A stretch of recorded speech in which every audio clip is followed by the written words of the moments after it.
بسم اللہ الرحمن الرحیم۔ ایزی پیسہ سے رقم بھجوانے والا اگر اپنا ذاتی اکاؤنٹ کھلوائے تو اس کی شرعی حیثیت۔ سوال: ایزی پیسہ سے رقم بھجوانے والا اگر اپنا ذاتی اکاؤنٹ کھلوائے تو مندرجہ ذیل سہولیات دی جاتی ہیں۔ نمبر 1، رقم بھیجنے والے کو کچھ فیصد ڈسکاؤنٹ دی جاتی ہے، اور وصول کرنے والے کا بھی اکاؤنٹ ہو تو بھیجنے والی سہولت مفت فراہم کی جاتی ہے۔ نمبر 2، کسٹمر کو اکاؤنٹ سے تمام بلوں کی ادائیگی اور ایزی لوڈ وغیرہ کی سہولت بھی حاصل ہوتی ہے۔ نمبر 3، اکاؤنٹ میں مخصوص رقم رکھنے پر ماہانہ منافع اکاؤنٹ بھی کھلوایا جا سکتا ہے، جو کہ اختیاری ہوتا ہے۔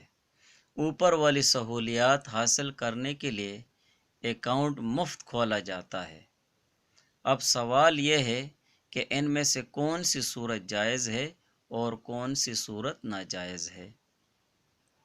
جواب: اگر ایزی پیسہ اکاؤنٹ کمپنی کی طرف سے مفت کھولا جاتا ہو اور سہولیات حاصل کرنے کے لیے کوئی متعین رقم رکھنا، مثلاً 1000 یا 2000 روپے مشروط نہ ہو، تو اس صورت میں کمپنی کی طرف سے ملنے والی سہولیات کا استعمال جائز ہے، کیونکہ یہ کمپنی کی طرف سے تبرع اور احسان ہے۔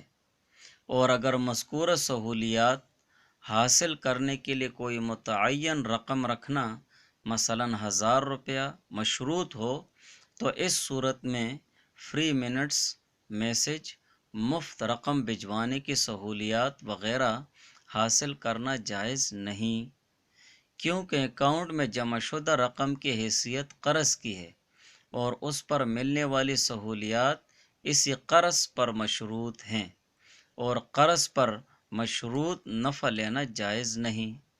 واضح رہے کہ اکاؤنٹ میں مخصوص رقم رکھنے پر جو نفع دیا جاتا ہے، یہ نفع لینا جائز نہیں، کیونکہ یہ قرض پر نفع ہے جو کہ از روئے شریعت حرام ہے۔